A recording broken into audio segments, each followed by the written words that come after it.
Section drawings, and particularly section perspectives, are really a great way to take a look at a project and get an understanding of both the construction and also how different parts of a project fit together from one level to another.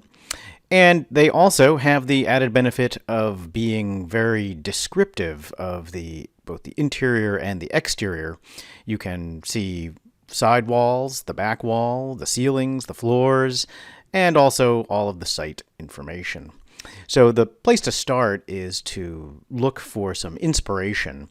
And I've saved a couple of views here, a couple of projects that I've just scoured the internet for, of drawing styles that I like. And this particular type of project, the style of your drawing can be quite variable. This isn't just like a construction drawing. You can have things which are quite descriptive of the actual construction technique, or you can have things which are quite abstract and kind of complicated, and then any number of other types of things, including very highly annotated drawings where you can see kind of the inside and the outside, and you annotate how they are going to appear.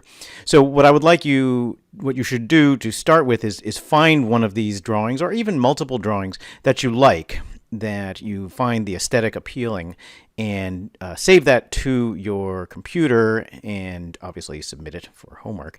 But then we're going to take a look at these and study their aesthetics and their kind of composition to figure out why it is that you like it and how you can use that in your own project. So here's one that I particularly liked. It is very interesting, and I just like the aesthetic of it. I might not like every part of it, but let's take a look at a couple of different elements. And these are listed in the assignment of elements you should kind of study your inspirational images for and decide what your approach is going to be. So for example, when I talk about kind of the building envelope, the exterior kind of enclosure of the building, but also where you slice through parts of the project, what does that look like? Is it a solid poche color, or does it show construction? In this case, you can see here they've basically pocheed it red. It's a little hard to make out, but there's actually quite a bit of structure that you can see inside the walls as well. Other elements you should look at, things like the surrounding environment. Now, in this case, they basically have left the surrounding environment completely empty. I think I'd like to have some sky in there, maybe some trees and birds. Entourage, which is to say people and plants, even birds can be considered entourage. In this case, they've used scale figures, which you should always do, but they are silhouette people, and they are 100% opaque, but they do have shadows. Other things are the subsurface material. In this case, you can see that it doesn't look exactly like dirt. It's kind of, I don't know, almost a scuffing or a splatter pattern, which I kind of like. I also like that there's a gradient. It gets dark right as you get close to the kind of surface level, the edge of the surface. And that ground plane where the ground meets the sky, or the air anyway, that's typically a heavy black line. And in this case, they have a thinner black line, but it is nonetheless a thinner black line. On a section perspective, one of the things you need to consider is the section part of the section perspective can be perpendicular to the camera, which is to say truly orthographic. You can still have the interior be in perspective. That would be a one-point perspective. But this one is actually twisted slightly so that it's more of a two-point perspective, which I happen to like. It's a little more experiential, and it feels a little easier to relate to. As far as the interior materials go, in this case, they have kind of been showing materials not super realistically. It seems more like a color, more suggestive than anything else. Although you can definitely see the floors are shiny, the walls are matte, the ceilings are some kind of ceiling panel.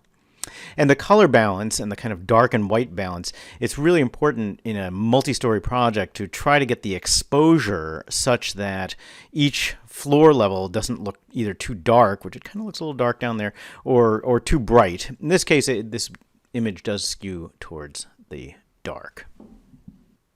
So now that we have a sense of where we're going to head with the aesthetics of this section perspective drawing, let's get the base imagery out of our Revit file.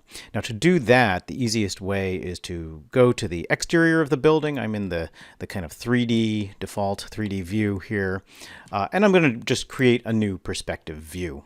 If you remember from good old hand drafting days, when you place a station point and have a line of sight that's perpendicular to a building, such as this, it's going to be a one-point perspective. If you make the camera, the line of sight be at an angle to that facade, that's going to be a two-point perspective. We can try either one. I think I'll start with just a one-point perspective for now. So here's my view, and as you can see, I can pretty much see the whole building, but what I want to do is I'm going to make some manipulations that require cutting away part of the building. I need to see both this view and the kind of overall view. To tile these views, you can go to the View menu, or I can just type in WT to tile. You can see here that I've got my perspective view visible, but I've also got the plan view visible here, or it's actually the 3D view, but plan is kind of what I'm looking at. Anyway, in the perspective view, you're going to want to turn on the section box. If you remember correctly, that's in the view properties of this view. And unfortunately, the section box, you can't really edit it. Here's the section box in this perspective view. And it's because it kind of goes on for infinity.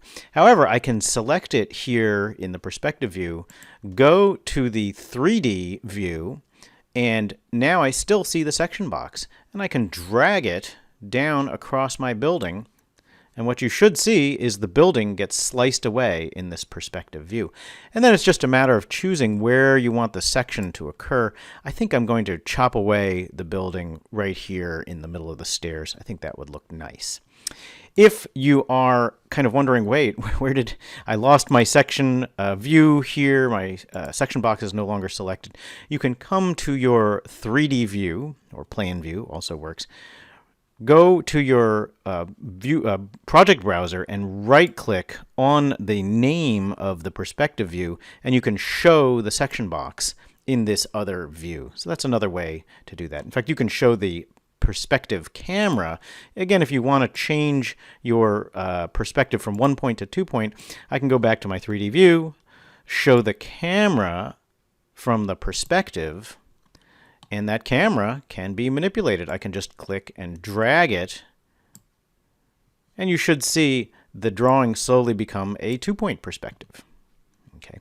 I can also go to the same 3D view, the camera view, and I can make adjustments to the perspective using the usual tools, either holding down Shift and clicking and dragging the scroll wheel, or I can use the View Cube. View Cube, of course, has a lot of different features to it. What's interesting is as you make changes using the, not the View Cube, but the steering wheel, you'll see that the camera position will change here in the 3D view. So you can kind of keep track of where you're moving your camera to make sure that you're seeing as much of the building as you want to see. While we are here looking at our perspective, there are a couple of things that we are going to want to check, sort of housekeeping items.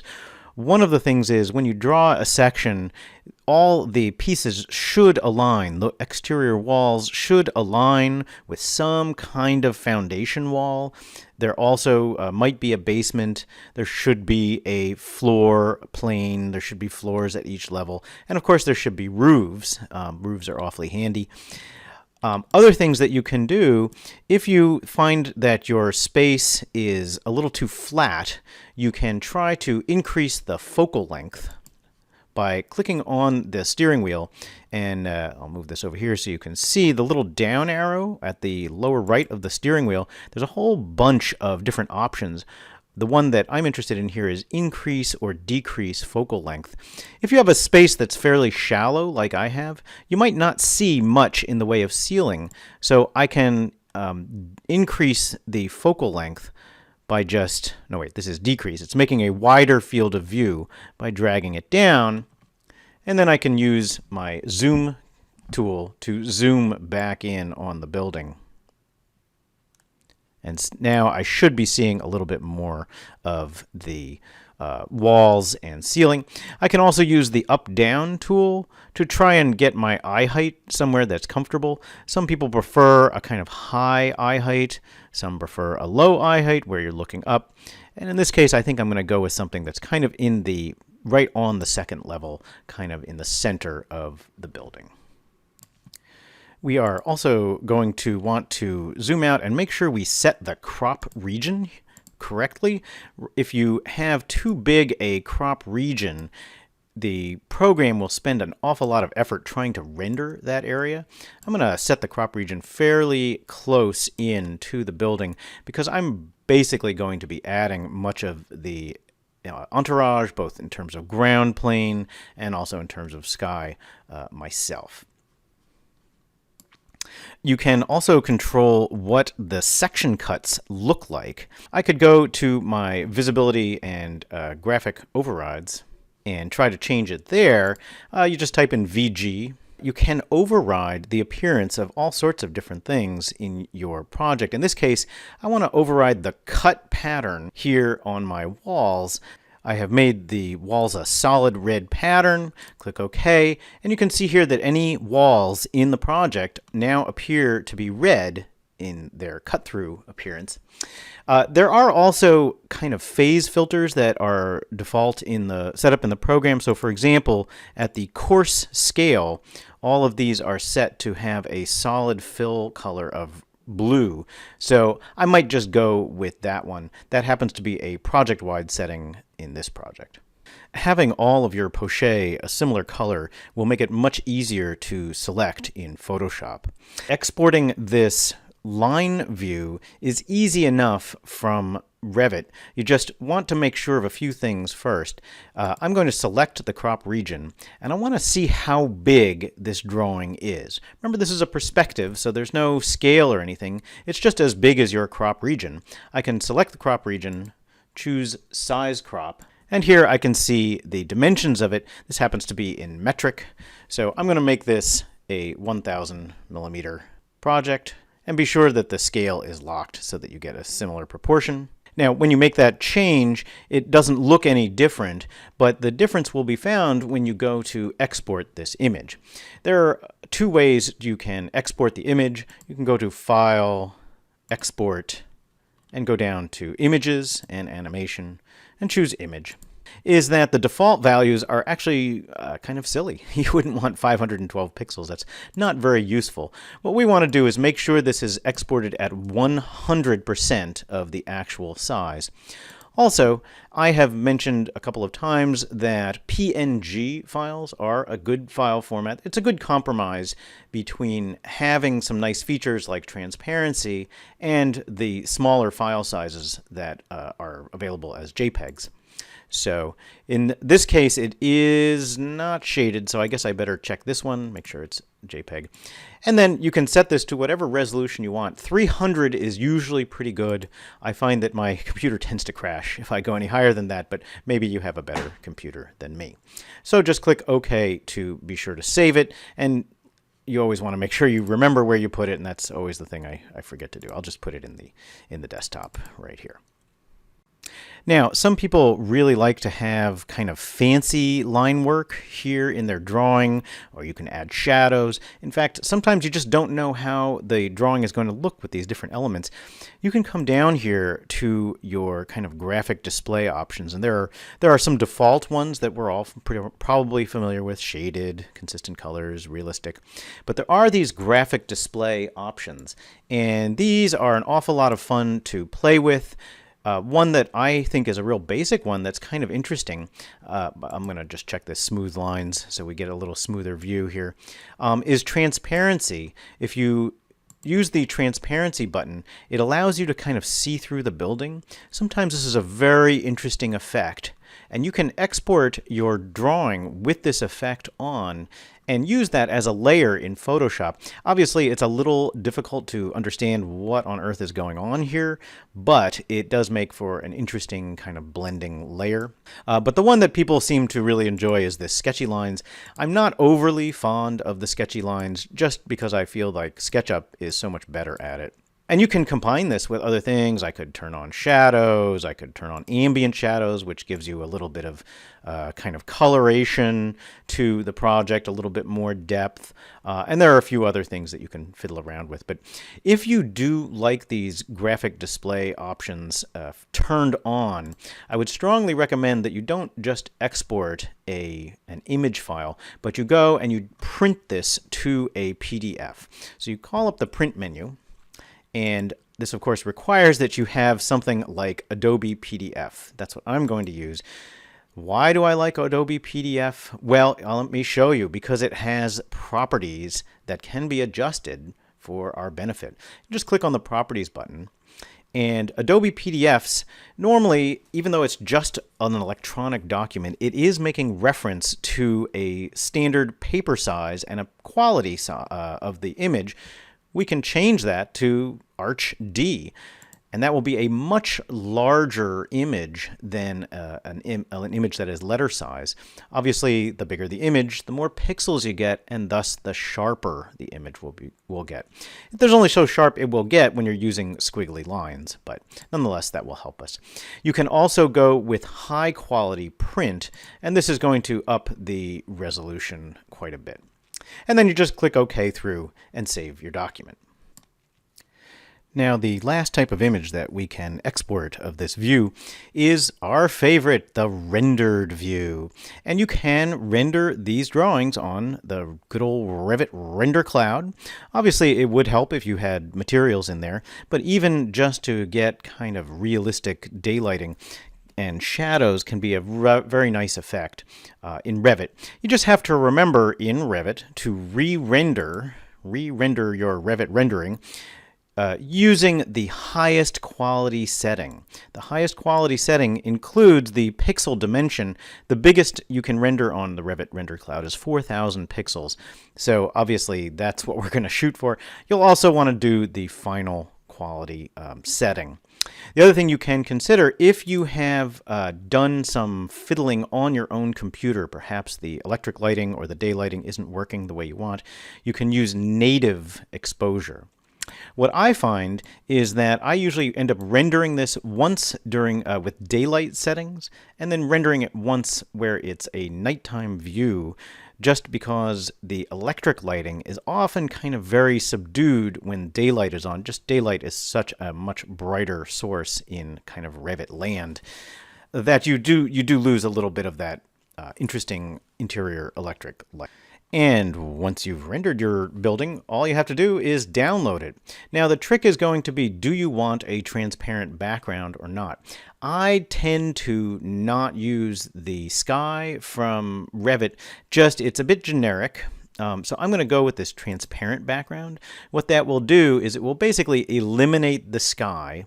It will also make these windows transparent, or at least transparent to the percentage opacity that's set in the Revit software. And that will make it much easier to Photoshop it. Now, if you're working on a desktop, you can download as a TIFF because that's a humongous file, but I'm working on a rinky-dink little laptop, so I'm going to download as a PNG file. And you can, of course, download it with the sky also if you'd prefer. Just turn off the transparent background. Now that I've exported everything, I've opened them up in Photoshop. And here you can see I've got that original rendering with the sky, but I also have a rendering that is the transparent background. The alpha channel is on, and that makes the sky go away and the windows become transparent. And then there's this one view with this kind of sketchy lines all in there. And finally, I've got the view, which is just the standard orthographic view, no sketchy lines. I'm not sure which ones I'm going to use for my final, but each of these layers will serve a purpose.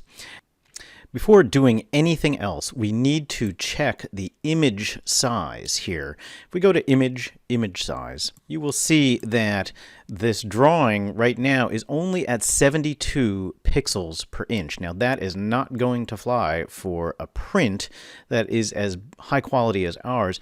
Really, the ideal resolution is 200 pixels per inch. Now, you'll notice the image flashed a little bit, and it went from being 34.3 megabytes to 200 megabytes. That's because I'm forcing it to resample my image. What it's going to do, it's going to make my actual electronic file larger to fit my size image. And I'm also going to set the size of my drawing, and in this case, 36 inches is the wider dimension, so I will go with that. And you can see how it resampled back down to my the size that I have calculated, and it's based on 200 pixels per inch times 36 inches. That gives you 7,200 pixels, which is a pretty big file, but we absolutely want that final resolution at the start so that any entourage or other effects that we apply will be applied at the final scale. And this avoids the problem of pixelation, where if you scale it at the end when you go to print, many things will look kind of dotty and zigzaggy. The first thing you can do to your base images, and I'm gonna start with my rendered image with the transparent background. You can select that layer that it's on and apply what's called a camera raw filter. And anyone who has used Adobe Lightroom will recognize this filter right off the bat. It looks basically just like Lightroom. And what it has, let me just zoom in a little bit here on this space. It has the ability to kind of change the photographic exposure in any number of ways. So for instance, if your Revit rendering came out, but maybe it's a little too dark for an interior focused image, maybe you can up the exposure just a little bit. Or you could come in and change a number of other things, including lighten up the shadows. And you can see it's making changes globally to the image. So make sure you don't create highlights that are too blown out. We can darken the highlights and lighten the shadows and get an image which is a little more rich for the interior. There will be legacy on the image that you'll see, but if we have a high enough resolution, it should not be distracting on our project. And when you're done, just click OK and it will apply it. Now, one of the easiest things that we can start with is the building envelope and change what the poche looks like. I'm going to use my building here as drawn in this particular view so that I can grab the poche and make it all black. And that's really very simple. You just use the magic wand tool, and you have to check the options of the magic wand tool to make sure that contiguous is not selected. I also don't want to sample all layers because that will grab all sorts of things that I don't want to see. And I can just click on the blue, and any blue pixel will now be selected. And I can easily add or subtract to that selection. I'm just going to use a rectangle, for example, and if I hold down Alt on a PC, I can deselect pieces here. For example, I can deselect all this ground because I'm going to do something different with the ground. One of my pet peeves is that the area above the ceilings, the plenum, should actually be poche'd, or at least I like it to be poche'd. So I can add those in using the rectangular selection tool. This is also a time where you may notice if something has gone wrong with your Revit model. Sometimes the exterior wall doesn't meet either the floating foundation like this one, or the foundation wall, or maybe there is no foundation wall. You can add in a foundation wall by just drawing a rectangle. I have imported all of these layers, so what I really need to do before I can make any changes to these guys is I should rasterize them. And to do that, you just select the imported layers, right-click on them, and choose Rasterize Layer. What that will do is turn them into images that you can manipulate.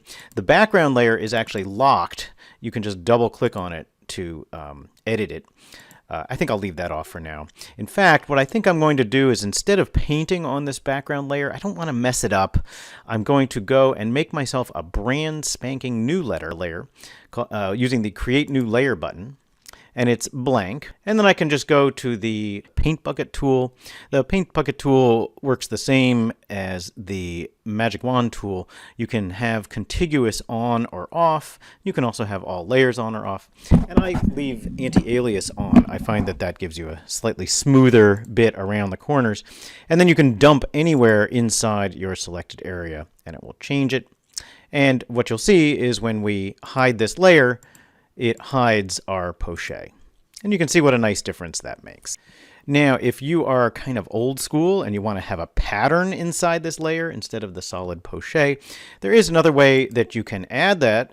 Make your selection first, and then go to your adjustment layers and choose New Pattern Layer. And what this will allow you to do is now you have any of the patterns that are available in Adobe Photoshop, including glass, trees, and I believe you can open whole libraries of different patterns if you are so inclined. What's nice about this is you can control their size just by using a drag wheel here, and so you can get kind of an old school look to your image. Okay, and maybe that's a little too tight. There we go. Now, some of these patterns will obscure the lines that are existing, and sometimes you don't like those lines anyway. Now, I already have this area selected, and if I didn't have it selected, by the way, you can go to Select and reselect it up here in the pull-down menu. But I can just add lines back in. I'm just going to make myself a blank layer again, and I'll go to Edit, Stroke, and that will add a stroke onto whatever selection I have selected, I guess. And anyway, and I can choose any number of different methods for doing that, but black is probably the best for the lines. I'll add that in, Control D to deselect, and you should see that we now have walls filled with poche. Now, Photoshop, you can very quickly end up with a lot of layers. I already have a layer for the fill and for the stroke. You can select those layers and you can merge them together just by choosing Merge Layers. Or you could create a group or a folder, I'm sorry, and add them into that group, that folder. Finally, that group or individual layers within that group can be set to have different blending modes. Now, typically when you have line work like this, you don't want to see the white, you just want to see the black. Now, not always. And controlling the opacity, if you fiddle around with the opacity of the entire group, you see how I lose the lines as well as the white. But one trick is to use what are called blending modes. So select either the group or a layer, and you can choose any number of ones, but the one which is most commonly used is multiply. And what that will do, anything which is purely white will show up as transparent, and anything which is black will be opaque. Anything that's in between will show up as a percentage opacity. And you can see here I've overlaid it with my transparent view of my section, the rendered view, and it makes for a very nice kind of overlay. Maybe I don't like it everywhere, but I do like it in different parts. Let's jump right into the mud and add in dirt for the underground area. And if you remember from my inspirational image, it kind of had a, I don't know, splattery kind of look. Not sure how I'm going to get that, but what I do want to do first is get rid of this kind of relic from Revit. This area is a representation of, I think, a ground plane that was drawn. I can just use my magic wand tool, but now I'm going to want to sample all layers, and I'm going to want the selection area to be contiguous. That way I don't select everything that is that color, but only the one area here. You do have to make sure that you're on a visible layer. You have to select a visible layer for this to work. And then you have to actually select the tool. And you can see, like magic, it has referenced all the different layers, including the footings that I drew. And now, when I'm on this background layer, I can just hit. If I want to select the entire ground area, and I'm not quite sure how much I want yet, I'll just use the magic wand to get this whole underground area. I may put the floor plan in here, or at least part of it, so I'm going to leave myself a little bit of extra space at the bottom of the drawing. Now, As a rule, I try not to draw too much on these existing layers here that I exported. I can always get them back. I can always embed them, replace them. But I'm going to start with a blank layer once again. Note that your new layers show up above the old ones. So or the old one that you had selected. So if I wanted this new ground layer to show up either above or below some of the other ones, for example, the poche, you'd have to drag it up and down in the list. Anyway, and in this case, I think I'm going to move it below just to be sure I get a nice look. And now it's a matter of just trying to find a way to make this look the way I like. One of my favorite ways to get kind of a splatter effect is to use a brush. You're going to want to pick a color that works for you. I believe my reference image was red, so we'll go with that. Pick a nice red color. It's a little strong, maybe a little softer. And there are many different brushes. In fact, if you go to the window menu and call up the whole brushes menu, what you'll find is something very similar to Illustrator. Not quite the wonderful range of selection, but there's a couple of ones, and the ones that I like for this image are the splatter brushes. And what you can do is basically just kind of click and drag, and it splatters dirt everywhere.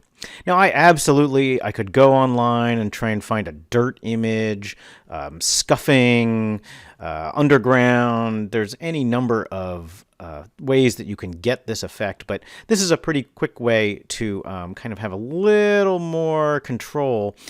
Seamless images, by the way, are great for this, and especially if you're going to be layering pieces of them.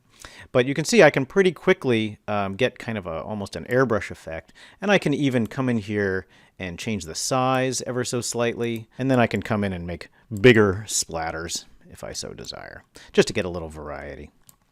So that's a basic background color.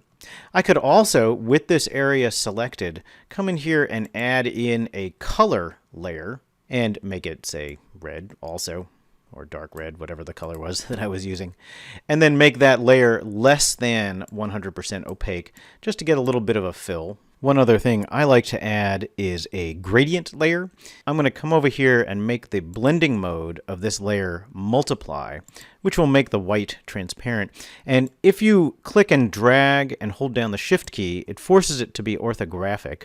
And then I can make this clicking and dragging shorter. In fact, I can even start it above the ground. And that kind of gives me a little bit of tweakiness to be able to control exactly where that gradient starts. Maybe I'll just go with a light touch this time around. Adding in the sky is actually very similar. You're going to want to select an area and fill it with any number of types of fill, from solid colors to gradients. Now, of course, the layer order is so important. I have this up above my background layer. All I have to do is drag it down below, and you can see how it moves behind the building. And you can still see through the windows my sky pattern that I've added in, but anywhere that the building is opaque, you don't. And this is using this transparency to your advantage can really help to make your drawing a lot richer. We can complete our exterior of the building by adding in a tree. Just make sure when you grab something off of the internet, first of all, that the license for the object is free, of course, because you don't want to use something which you'd have to pay for without giving credit. But then you'll also want to make sure that the layer shows up where you anticipate, and you will have to shrink the tree in order to get the size that you want. Also, the other thing is sometimes people prefer non-photorealistic trees versus realistic trees. That's, of course, an aesthetic decision, but I'd like to grab these photorealistic trees to start with, even if I'm going to make it black. Now, to make it black is really very simple. Let me just accept my transformation here, and this is a layer style that we can apply, color overlay. And what this will do, this won't destroy the tree, and we like our trees, but what it will allow us to do, we can recolor the tree any which way we want, and basically it ignores all colors and just recolors them to be anything you want. We'll make it black, of course, and okay, and OK. These layer styles are awfully handy because you can create some nice layering. I can make a copy of this tree and make the next copy a little less than 100% opaque. It allows you to get a little bit of depth into your project. And again, you can move these guys around, reshadow them, and get some real nice exterior effects. You can also do this same little trick with pictures of birds, for example, bushes, even scale figures like human beings, and dogs and other things, using the same layer style. A really cool effect is to add in essentially faked lighting here in Photoshop. The easiest way is to add in a sunbeam that looks like it's coming from the sky, and you can fill an area with white or some kind of pattern. I'm going to select this area. I'm going to soften the selection by choosing feather, and I'm going to guess probably somewhere around 20 will be a nice transition, and that will soften the edges. And if you don't want it to have a soft edge everywhere, by the way, you can add back in sharper edges by just holding down Shift and kind of reselecting those areas to get sharper shadows. Anyway, I can now come in and just use paint, and I will paint this the foreground color, which is white. You might say, wow, that's a little bold. Now, the simplest thing is to just lower the opacity. Okay, and now it looks a little bit like it is daylighting, but there's a couple of things you can do. One that I like to try is a layer mask, and that is here. When I've selected this layer I created for my sunbeam, click the little mask button. And what this will do, it will create a blank area, a black area. Anywhere that is black will be opaque. Anywhere that is white in this mask, see how I can click on the mask or the original pattern, that will show through the original pattern where it's white. Now, the mask doesn't have to be solid white. It can be, for example, a gradient. So let's draw in a gradient. I can make the sunlight appear to kind of fade, and like any gradient, I can draw it either farther, I can draw it at an angle. Okay, you can kind of tweak it to be as subtle as you want. And if the lighting effect is a little too strong, you can change the blending mode to something a little easier on the eyes, perhaps the soft light. This might be a little too subtle, or it might be just what you're looking for. A slightly fancier way to do a sunbeam is to start with a big rectangular area filled with white on a blank new layer. And I'm going to add my layer mask. But on this layer mask, and you can see because I have it selected, it just has this little white area exposed. I'm going to change that white area to have a pattern, but instead of a gradient, I'm going to filter it to have it look like clouds. And you can see now it kind of has that, well, cloudy kind of look. And I can change the size of this object. And the trick to remember here is I'm still on this layer mask. So it's going to just change the kind of scale of that mask, get it to be a nice kind of dense, I don't know, almost a dust pattern. This is kind of a nice look. Now what I want to do is clip it so that it just looks like it's a shadow here. Now I have already made a selection, and I have saved that selection here. I'm going to load it back in. That selection is actually called the sunbeam. That's what I named it.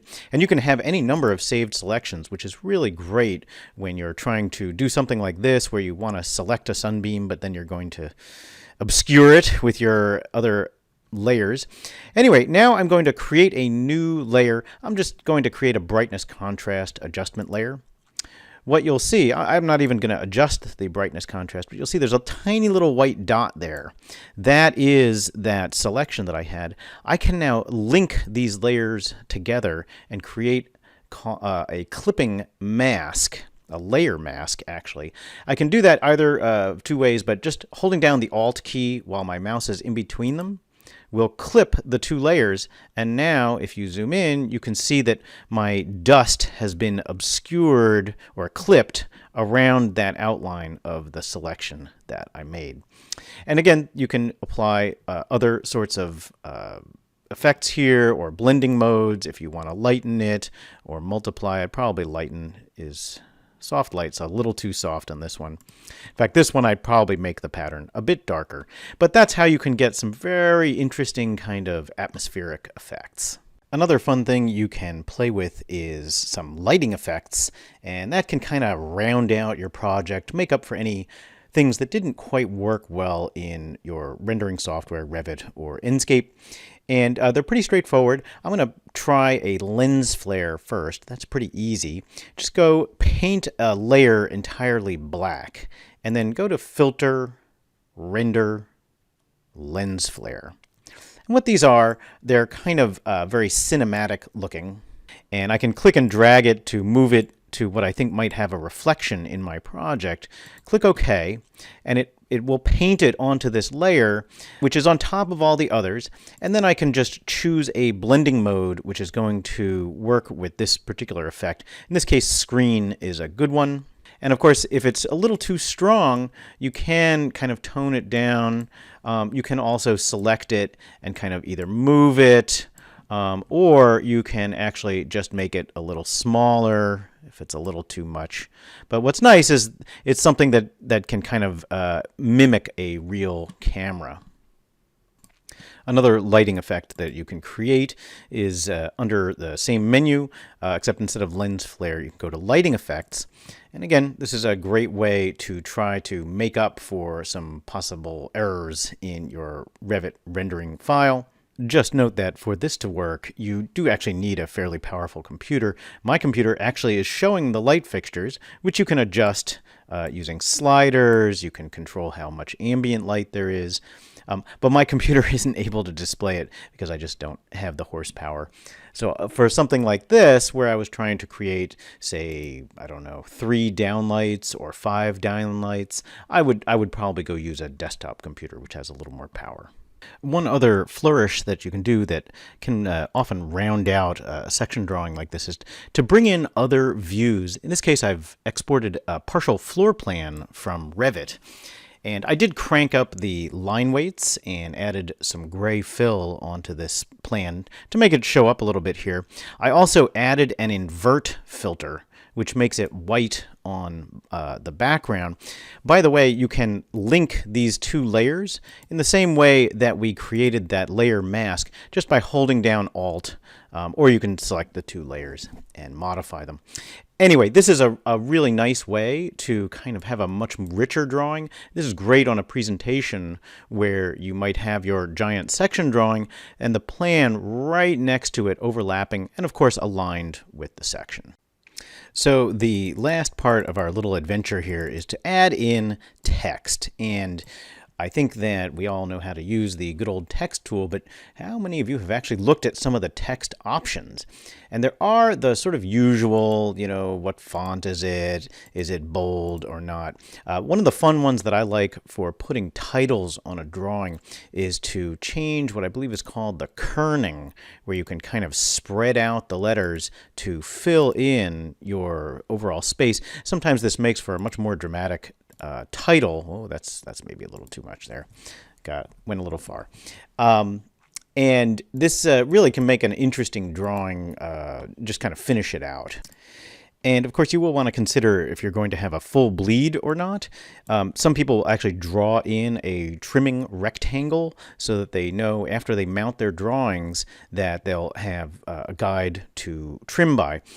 So place your text accordingly. Use your guides here that show up to help you align it with different objects or a trimming guide.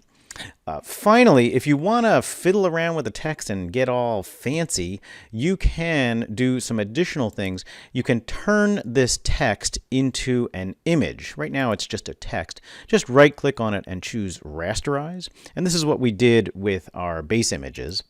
Now it's not text anymore. You can't edit it, but you can do fun things like, oh, what did we do? Add a mask. and come in and give it a gradient or something like that. I don't know. These are fun little tricks. And you can, of course, also now apply layer options. There are layer styles of all different sorts, but the drop shadow layer is really the best one. And the drop shadow, by the way, is a really great one to add not just on text, but on things like scale figures. It's a very quick way to get a shadow on them. And this drop shadow works kind of the same way as Illustrator in that you can get different size shadow, and you can control kind of how spready it gets, and also you can control its blending mode. Multiply is usually our best bet, but sometimes it won't look right if you don't have a normal mode on there. So put text on your drawing, give yourself a name, and go and round it out. Now you'll have a large format drawing that you can send to the high quality printer and get a really nice element to add to your design presentations.